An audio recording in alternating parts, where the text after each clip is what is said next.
Primero que nada, Presidenta, me gustaría saber, este martes se dio a conocer que el Ejército de Estados Unidos planea establecer una base militar en la frontera con México para frenar la inmigración.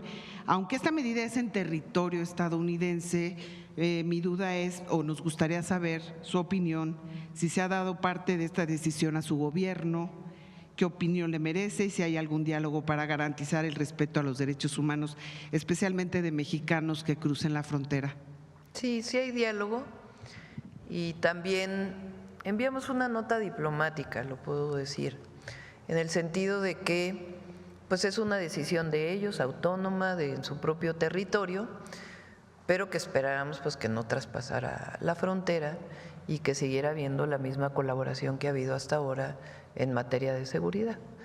Entonces, como pues algo creo que importante en términos de que ha pasado en otras ocasiones, pero la última orden que se planteó es que el ejército pudiera ocupar ciertos territorios federales. No sabemos si es para seguir construyendo el muro, cuál sea el objetivo, pero de todas maneras, pues nosotros lo que pedimos siempre es respeto y coordinación. Muy bien, muchas gracias, Presidenta. Por otro lado, le traigo un tema que se vio aquí en la mañanera de Puerto Vallarta, que nos sigue llegando. Es sobre proyectos inmobiliarios que están violando planes de desarrollo urbano, excediendo alturas y dimensiones y careciendo de estudios de impacto ambiental. Aunque hay clausuras, resoluciones judiciales, los levantan, pues hay mucha preocupación.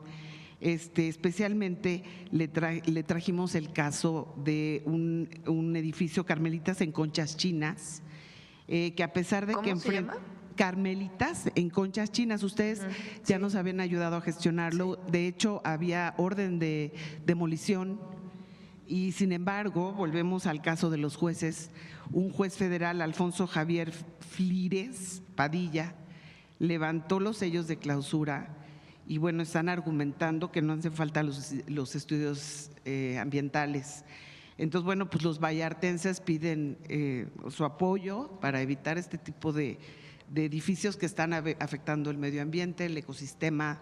No, y violando el uso de suelo. Así es, y el problema es que si al levantarse los sellos, ellos están volviendo a construir y en cuanto se habite, ya no se puede hacer la demolición. Entonces de eso están aprovechándose. Entonces nos gustaría pues saber cuál es de departamentos. ¿Perdón? Es de departamentos. Sí. Pues que no compren departamentos ahí. Sí. Pero bueno, nos gustaría… Pero sí, con gusto tomamos el caso de nuevo y… para abordar esta lo problemática. revisamos, sí. Muy bien. Y por último, Presidenta, un tema, en el caso de Veracruz, la gobernadora Rocío Nale anunció la compra de medicamentos para tratamientos oncológicos. Esto debido a que hay algún desabasto por parte de IMSS Bienestar, creo que por toda esta reorganización de Birmex. Nos gustaría saber si su gobierno contempla apoyar el abasto de medicinas, apoyar a otros gobiernos o será el caso como Veracruz, que cada quien tendrá que, mientras tanto, conseguir estos medicamentos. Hay un abastecimiento de medicamentos oncológicos y hay algunos que quedaron en este marco de la resolución de la Secretaría Anticorrupción. Desde la semana pasada autoricé una compra emergente que se va a hacer a través de la subasta inversa y ya se están adquiriendo para poderlos enviar de hecho, antier fue la notificación de que es factible hacerlo, se publica la investigación de mercado y de inmediato viene la subasta inversa, que es para algunos de los medicamentos oncológicos. Entonces, bueno, hay que estar en contacto ahí con los gobernadores para que conozcan pues que se está atendiendo particularmente estos medicamentos que evidentemente son de una urgencia importante. Muy bien, muchas gracias. Sí. Y, por ejemplo, hay medicamentos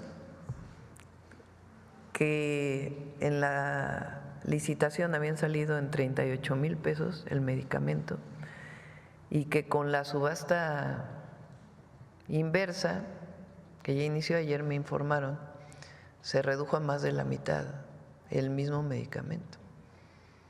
Entonces tuvo razón la secretaria anticorrupción de haber suspendido y al mismo tiempo pues esta compra emergente para estos, creo que son 4 medicamentos oncológicos. Gracias. Acá.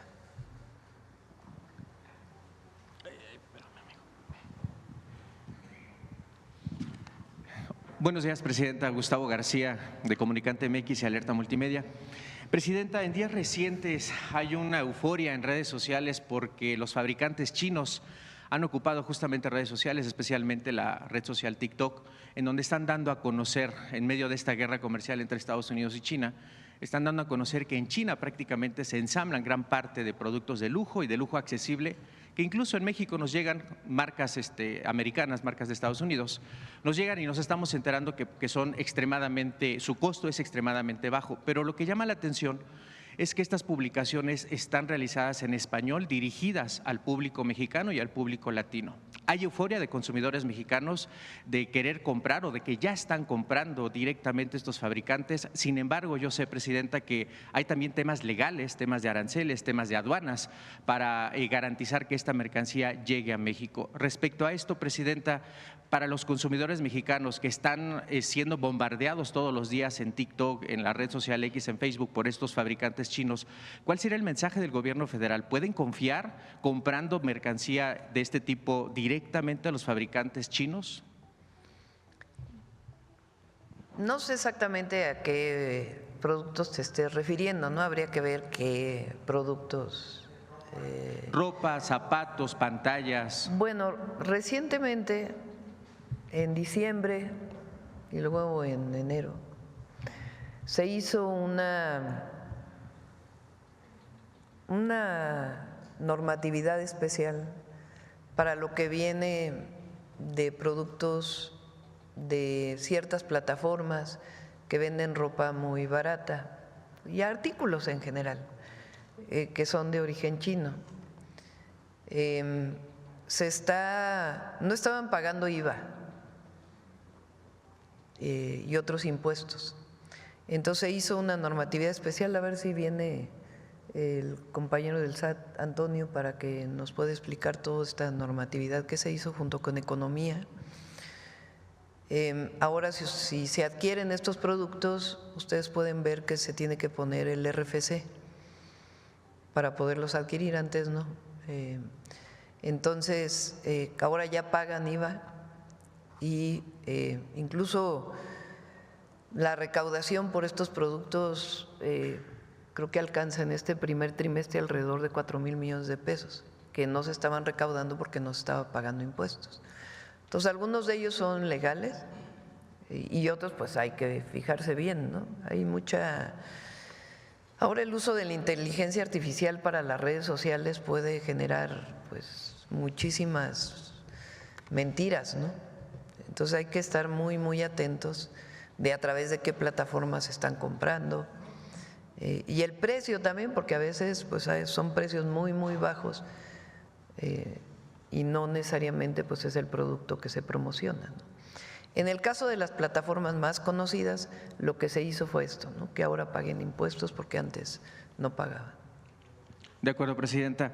Como segundo caso, y me voy a permitir leer algunas notas, Presidenta Claudia Sheinbaum, doctora, hoy me permito traer ante usted una historia que duele, que nos estremece y que representa a muchas otras que no han sido escuchadas. El caso de Estefanía Rodríguez Cruz, Fanny, una joven de 21 años, huérfana de madre y de padre, que vivía sola en el municipio de Jicotepec de Juárez, Puebla. Fanny fue víctima de feminicidio, Presidenta, hace poco más de un mes. Su cuerpo fue hallado en una bodega. No solo fue asesinada con violencia, 40 puñaladas, sino también fue revictimizada por quienes intentaron disfrazar el crimen como un suicidio.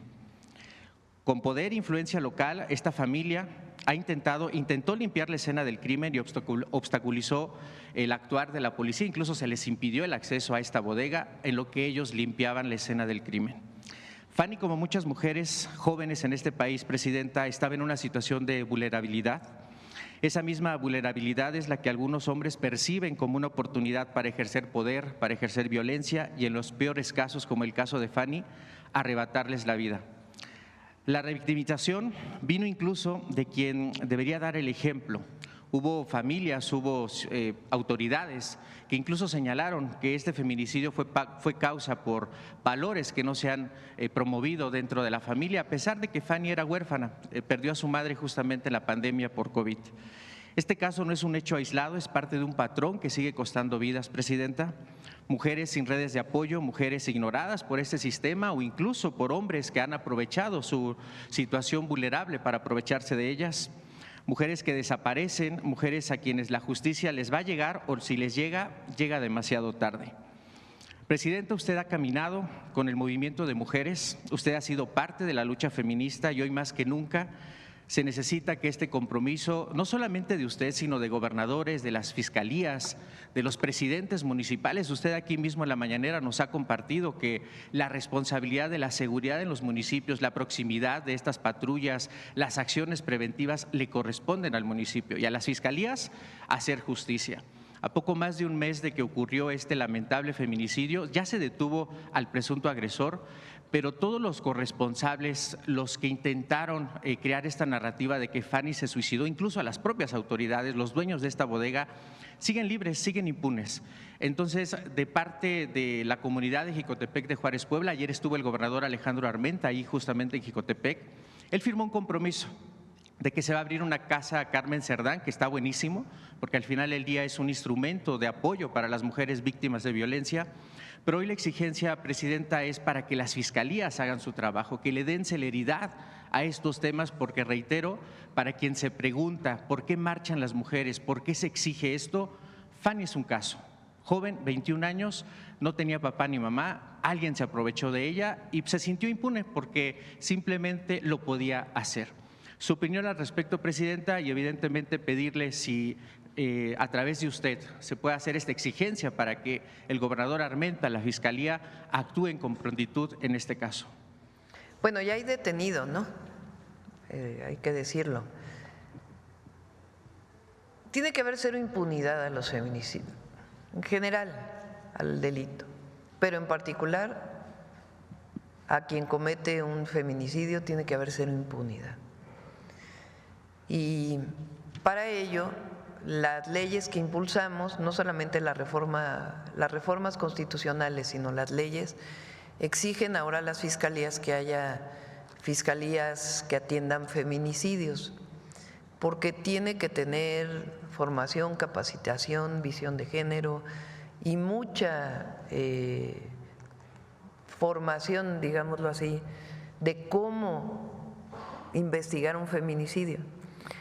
Los feminicidios, lamentablemente, en el 90% de los casos se dan por personas cercanas.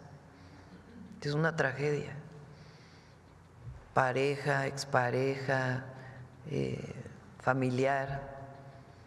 Y el feminicidio está tipificado como la muerte de una mujer por el hecho de ser mujer, el asesinato, el homicidio de una mujer por el solo hecho de ser mujer. Entonces, lo que queremos es erradicar los feminicidios y la violencia contra las mujeres. Y para ello, pues tiene que haber cero impunidad. Entonces, sí, estoy de acuerdo que no solamente la investigación en particular de quien cometió el feminicidio, sino de quienes ocultaron. Ese es el caso que he platicado aquí varias veces del fiscal de Morelos, que por cierto, valdría la pena que se revisara quién votó a favor y quién en contra del desafuero de ese fiscal. Aprovechando la oportunidad para decir esto, que ustedes hagan esa investigación, qué partidos votaron a favor del desafuero y qué partidos votaron en contra del desafuero de ese fiscal que se caracterizó en particular por ocultar un feminicidio. Entonces, en el caso de Puebla, Alejandro Armenta está haciendo muy buen trabajo. Y el fiscal de Puebla, pues también tiene que hacer la investigación alrededor. Porque tiene que haber ejemplos de que no pueden culpar a una mujer, victimizar, revictimizar a la mujer por haber sido víctima de un homicidio. Es como el caso lamentable de violaciones que victimizan a una mujer por cómo iba vestida, como si eso justificara un delito como ese. Entonces, no, las mujeres tienen que ser protegidas en nuestro gobierno y en nuestro sexenio. Entonces, por eso todas las modificaciones y avanzar en las fiscalías que atiendan feminicidios en todo el país, bien capacitadas, bien formadas. En la Ciudad de México, por ejemplo, se logró que con el solo hecho de la presunción se le diera continuidad al turno, se llama. Si no hay detención en flagrancia, entonces se inicia una investigación para abrir una carpeta de investigación, etcétera, etcétera. Y aquí se logró que con la denuncia de los familiares de la presunción de quién pudiera ser culpable, hubiera una continuidad en el turno para la detención en flagrancia. Y eso ayudó mucho a disminuir la impunidad. Entonces sí, hay que trabajarlo y en particular para este caso. Muchas gracias, presidenta. Y como en otro tema, hace un momento se comentaba el tema, ayer se dio a conocer formalmente a los representantes legales de estos proveedores que participaron en la licitación 2025-2026, que se adelanta justamente el cierre de contratos. Se mandó este oficio a todos los representantes legales. De inicio, reconocer el trabajo de la Secretaría de Buen Gobierno de Anticorrupción, ya hace un momento lo decía, se evitaron un desfalco de 13,000 millones de pesos, pero la pregunta aquí, presidenta, va en dos sentidos. El primero es, ¿qué protocolos se van a implementar, presidenta, para evitar que esto no solamente en Birmex, sino en otras instituciones se pudiera presentar, pero específicamente en Birmex, que ahorita se va a lanzar una nueva convocatoria? Probablemente se necesita más tiempo para analizar a detalle a estos participantes, estos precios, este comparativo de precios. Y por otro lado, también la semana pasada usted, presidenta, en una de las giras dio a conocer que probablemente Birmex podría incluso fabricar medicamentos. Lo mismo, la confianza de los mexicanos en Birmex, en donde ya ocurrió esto. ¿Cómo es que tendría que partir, presidenta? ¿Cuáles son los candados que va a implementar su gobierno? Pues los que implementamos, porque aquí el tema es que se logró atender a tiempo. O sea, si hay un funcionario público, porque no es servidor, servidor es el que sirve al pueblo. Si hay una persona que trabaja en el gobierno que por omisión o comisión comete una irregularidad que implicaría uso de recursos públicos o algún otro tema, pues tiene que ser preventivo, como fue en este caso.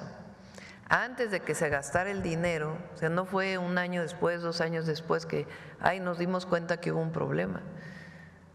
Eso quiere decir que está trabajando bien pues el equipo y al mismo tiempo la Secretaría Anticorrupción. Entonces, y es un ejemplo para que no se cometan estas irregularidades. Entonces, prevenir, estar atento, particularmente a estas licitaciones o invitaciones restringidas o asignaciones que representan muchos recursos. Entonces, vamos a seguir trabajando igual. Y finalmente, presidenta, para Tijuana de Comunicante MX, hace 3 semanas el presidente municipal, Ismael Burgueño, le decía a los ciudadanos tijuanenses que iba a pedir su apoyo por el tema del agua. Se solucionó, se recibió agua, pero sin embargo esta semana con las declaraciones del presidente Trump respecto a la deuda que según el presidente tiene México en temas de agua, hay preocupación en Tijuana, específicamente en Baja California, pero específicamente en Tijuana, de si está garantizada el agua para Tijuana, porque usted lo sabe, gran parte de esa agua viene de Estados Unidos, del río Colorado. Hay pláticas y en muy buenos términos. Las coordina, como el presidente Trump puso a su secretaria de Agricultura, entonces yo decidí poner a su contraparte, que es el secretario de Agricultura, Julio Verdeguer, pero él está trabajando con Relaciones Exteriores, porque también está presente el Departamento de Estado de los Estados Unidos, que por cierto quien está presente es quien fue embajador en el primer periodo de Donald Trump en México, que es Christopher Landau, que la verdad hizo un muy buen trabajo como embajador y conoce bien México. Entonces, es bueno que él esté participando en estos procesos plática fue ratificado como subsecretario, lo que llamaríamos aquí subsecretario de Relaciones Exteriores para el vínculo con México en particular. Entonces hay muy buena comunicación y se está buscando llegar a un acuerdo. ¿En función de qué? Pues de la cantidad de agua que hay, porque no se puede dar más agua de la que existe y además pues tampoco podemos dejar a los agricultores y a las poblaciones en México sin agua. Pero hay muy buen ambiente para el diálogo y la coordinación. Entonces, y además ayer el presidente Trump mencionó lo de la contaminación de Tijuana y Rosarito, y ayer subí un video a mis redes sociales, a ver si lo pueden poner.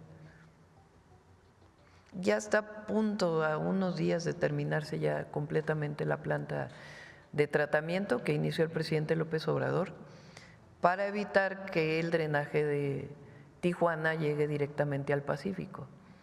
Entonces,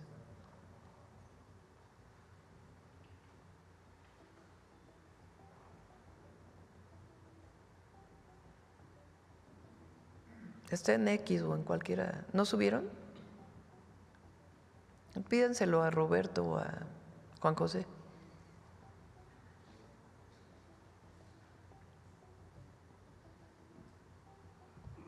Pídenselo a Roberto o a Juan José, el video de la planta de tratamiento de ahí de Tijuana, que está a punto de terminar. Y seguramente eso ayudará también para temas Y si no, pues de lo turismo. subimos de una vez a las redes. Ajá. Le decía que seguramente también esta acción va a ayudar para temas de turismo, porque justamente una de las playas más contaminadas de todo el país es la playa de Tijuana. Falta una parte que se está desarrollando por parte de San Diego. El presidente López Obrador hizo un acuerdo muy importante para el tratamiento de esas aguas. Una parte, el 40%, si mal no recuerdo, se hace a través de esta planta de tratamiento y el 60% va por San Diego. Ellos están trabajando en su planta de tratamiento, va un poco más retrasada, pero pues en poco tiempo tiene que quedar resuelto. Y del lado de México, pues ya en unos días entra en operación completamente al 100%. Muchas gracias, presidente. Sí.